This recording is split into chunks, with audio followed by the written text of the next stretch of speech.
अस्सलाम वालेकुम। मैं हूं प्रोग्राम ट्रेल 5 का मेज़बान फ़र्रुख निवाज़ भट्टी। और जिस तरह पाकिस्तानियों मैंने कहा था कि हमारी कोशिश होगी कि लॉ के हवाले से जो है वो हम बात करते रहेंगे। और मेरे साथ डॉक्टर GM चौधरी सीनियर वकील हैं सुप्रीम कोर्ट ऑफ पाकिस्तान के, और लॉ के ऊपर इनकी मुकम्मल ये कह सकते हैं कि गिरफ्त है।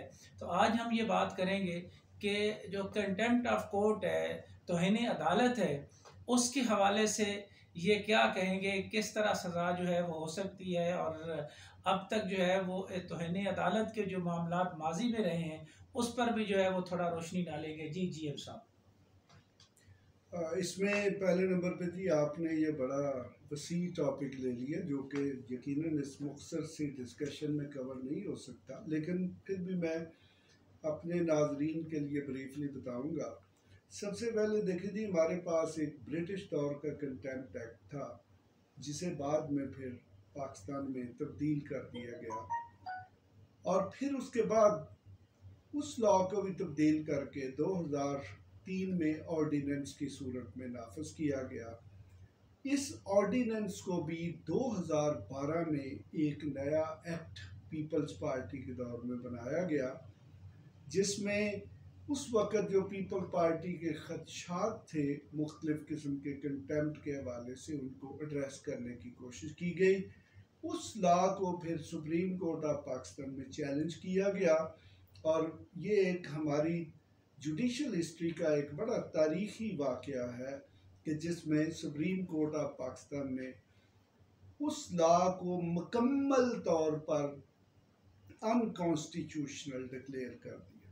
ये वैसे आज तक हुआ नहीं है कि किसी लॉ का कोई एक सेक्शन हो सकता है, 2 सेक्शन हो सकते हैं, 4 सेक्शन हो सकते हैं, या जिनको चैलेंज किया जाए या जो कॉन्स्टिट्यूशन की वायलेशन में हो उनको अनकॉन्स्टिट्यूशनल डिक्लेयर किया जाता है, लेकिन उस पूरे के पूरे एक्ट को अनकॉन्स्टिट्यूशनल डिक्लेयर कर दिया गया। तो ये हमारे यहाँ, और इस वक्त 2003 का जो ऑर्डिनेंस है वो इन फोर्स है। हालांकि मेरी ज़ाती तौर पर उसके मतलब टेक्निकल रिजर्वेशंस हैं कि एक ऑर्डिनेंस जो है वो किस तरीके से एक लामहदूद अरसे के लिए चल सकता है, जबकि उसको बाकायदा प्रोटेक्शन हासिल। ये थोड़ी सी वजाहत कीजिएगा कि ये जो तौहीन अदालत का कानून है ये 2003 से ऑर्डिनेंस के तौर पर आज के दिन तक चल रहा है। इस दौरान किसी पार्लियामेंट ने इसको कानून का हिस्सा बनाने की जो है वो कोशिश नहीं की या कोई। मैं बताता हूँ। बेसिकली ये जो 2003 का ऑर्डिनेंस है, इससे पहले जो जनरल मुशर्रफ का दौर था, आखिरी दिन जो थे उस वक़्त ये ऑर्डिनेंस की सूरत में इसको नाफिज किया गया, लेकिन बाद में चूँकि फिर दोबारा से कॉन्स्टिट्यूशन को जब मुकम्मल तौर पर रिस्टोर किया गया तो उसमें इसको एक माइनर किस्म की जो प्रोटेक्शन है वो अवेलेबल है। तो जिसकी वजह से सुप्रीम कोर्ट की जब जजमेंट आई तो उसमें इसको सप्लीमेंट कर दिया गया कि ये स्टिल एक कंटिन्यूइंग लॉ है, अगरचे इसमें मुख्तलिफ लोगों की राय मुख्तलिफ है कि क्या इसे होना चाहिए था या ये ख़त्म हो चुका है। इसमें चीफ जज जो साबिक हैं गिलगित बल्तिस्तान के शमीम साहब, उन्होंने भी जो है वो अपने आप को कोर्ट के रहमो करम के हवाले से जो है वो गैर मशरूत माफ़ी मांग ली है। इमरान खान पर भी 22 सितंबर को फ़र्द जुर्म ऐद होने जा रही है। तो आप क्या समझते हैं कि गैर मशरूत माफ़ी जो है वो मुकम्मल तौर पर रहमो करम पे जब छोड़ दिया जाता है तो इसका मतलब तो जो है वो बिल्कुल आपने तस्लीम कर लिया कि आपसे को जो जुर्म है वो सरजद हुआ है, आप दिफा करना ही नहीं चाहते, या दिफा के हक से जो है वो एक दफ़ा आप बिल्कुल सरेंडर कर गए। इस पर क्या आप कहते हैं, इस पर क्या हो सकता है? देखिए, ये जो कंटेम्प्ट का कानून है ये बड़ा एक दिलचस्प कानून है। देखिए, इसमें 2 पार्टियां होती हैं। एक तरफ कंटेम्नर होता है, यानी कि जिसने कंटेम्प्ट की होती है, और दूसरी तरफ वो कोर्ट खुद होती है जो ये समझती है कि मेरे किसी ऑर्डर की कंटेम्प्ट हुई है। यानी कि ये 2 पार्टीज़ के दरमियान मुकदमा नहीं होता, बल्कि ये कोर्ट और कंटेम्नर यानी कि तौहीन करने वाले के दरमियान मुकदमा होता है। तो आम तौर पर देखा ये गया है कि लोगों ने यकीनन को ऐसी हरकत की होती है कि जो कि कंटेम्प्ट ऑफ कोर्ट जो है उसके ज़िम्मन में आती है, तो उसको फिर लोग, चूँकि ये कोर्ट की मुकम्मल डिस्क्रिशन होती है, ये कोई ऑर्डिनरी लॉ नहीं है, कोर्ट चाहे तो उस शख्स को माफ़ भी कर सकती है, तो इसलिए अक्सर लोग जो हैं जहाँ पे उनकी पोजीशन बहुत कमज़ोर होती है तो वो अनकंडीशनल अपॉलोजी है वो शुरू में ही टेंडर कर देते हैं, यानी कि वो गैर मशरूत माफ़ी मांग लेते हैं। दूसरे लफ्ज़ों में ये है कि वो एतराफ़ करते हैं कि मैंने ये वाकई जुर्म किया है और मैं अपने आप को कोर्ट के रहमो करम पर छोड़ता हूँ। तो फिर अक्सर ये देखा गया है कि कोर्ट जो है वो उस अनकंडीशनल अपॉलोजी यानी कि गैर मशरूत माफ़ी को तस्लीम कर लेते हैं और ये जो कंटेम्प्ट की प्रोसीडिंग है उनको ख़त्म कर देते हैं और कोई सज़ा नहीं दी गई। लेकिन देखिए यहाँ पर ये बड़ी दिलचस्प बात है, अगर कोई शख्स जिस पर कंटेम्प्ट का चार्ज यानी कि जो कंटेमनर है वो ये समझता है कि मैंने कंटेम्प्ट नहीं की, तो फिर देखिए इसका एक बाकायदा तौर पर ट्रायल होता है। वही कोर्ट जो है जो कंटेम्प्ट का नोटिस लेती है वो बाकायदा तौर पर शोकास नोटिस करती है, उसके बाद फिर फर्द जुर्म आयद होती है, उसमें एविडेंस होता है, शहादतें लाई जाती हैं कि क्या वाकई कंटेम्प्ट हुई है। कितना अर्सा लग सकता है जीम साहब इस सारे प्रोसेस में? ये देखिए नॉर्मली जो आपने आम तौर पर ये है कि ये एक बड़ा मुख्तसर प्रोसेस होता है और इसको कोर्ट्स जो है वो डे टू डे बेसिस पर चलाते हैं। तो अगर किसी भी मुकदमे को, इवन अगर वो मर्डर का मुकदमा है, उसको अगर डे टू डे बेसिस पर आप चलाएंगे तो ज़्यादा से ज़्यादा 10-15 दिन में या 1 महीने में फ़ैसला हो जाता है। तो लेकिन जहाँ तक ये जो कंटेम्प्ट की प्रोसीडिंग है ये बहुत मुख्तसर किस्म की और समरी किस्म की प्रोसीडिंग होती हैं और इसमें जो एविडेंस है वो उतनी डिटेल के साथ क्रॉस एग्जामिनेशन या इस किस्म की रिक्वायरमेंट्स जो है वो बहुत ज़्यादा नहीं होती, अगरचे होती हैं।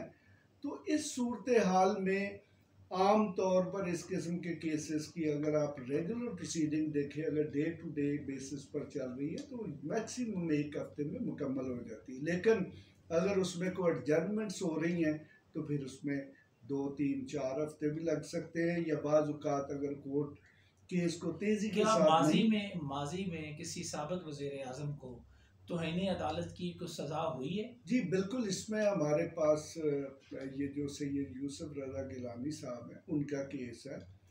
उनको चार्ज, जब उन्होंने वो स्विस कोर्ट अथॉरिटीज़ को लेटर नहीं लिखा था तो उनको कंटेम्प्ट में चार्ज किया गया और उनको फिर till the rising of court जो है वो सज़ा दी गई, जिसके नतीजे में वो 5 साल तक के लिए इलेक्शन लड़ने के लिए नाअहल हो गए, डिस्क्वालीफाई हो गए और फिर 5 साल एक हमला हुआ था सुप्रीम कोर्ट में, उस पर कुछ सजा हुई थी? जी उसमें भी बिल्कुल काफ़ी सारे लोगों को सजाएं हुई थी।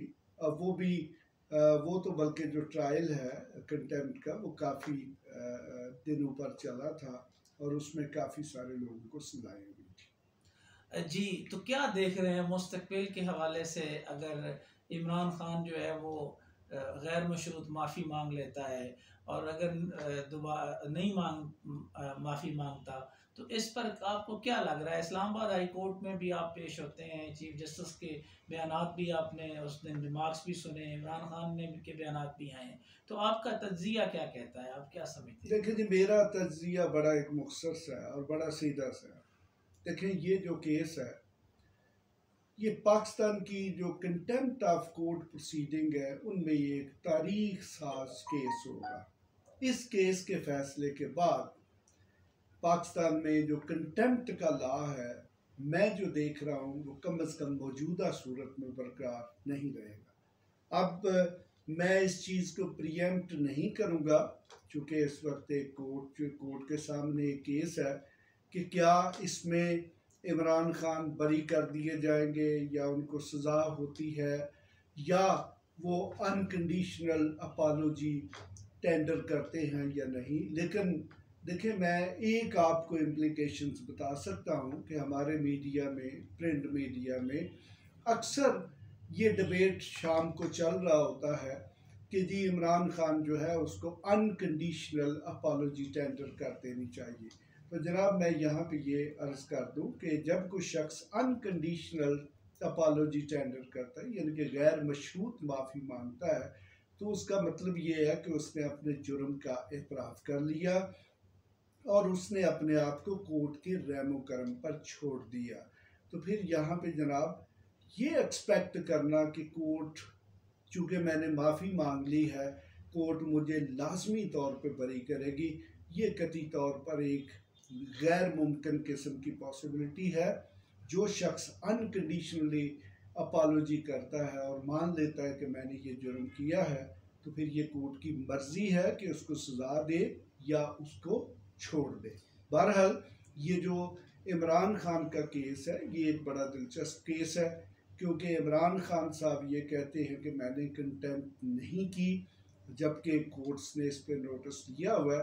तो अब ये तो एविडेंस से साबित होगा अगर वो केस को कंटेस्ट करते हैं कि क्या वाकई इसमें कंटेम्प्ट साबित होती है या इमरान खान को बरी कर दिया जाता है। जी, कंटेम्प्ट साबित होती है या इमरान खान को बरी कर दिया जाता है। ये एक अपनी जो है वो महराना राय जो थी, जो एक मैं समझता हूँ कि बड़ी लॉ के हवाले से GM चौधरी की बड़ी गिरफ्त थी, तो उस हवाले से मैंने कहा कि आपसे जो है वो बात की जाए। पाकिस्तान के बहुत सारे हलके जो हैं वो इस हवाले से डिस्कशन कर रहे थे। इन्हीं ख्यालात के इज़हार के साथ प्रोग्राम ट्रेल 5 के मेज़बान फ़र्रुख नवाज़ भट्टी को इजाज़त दीजिएगा।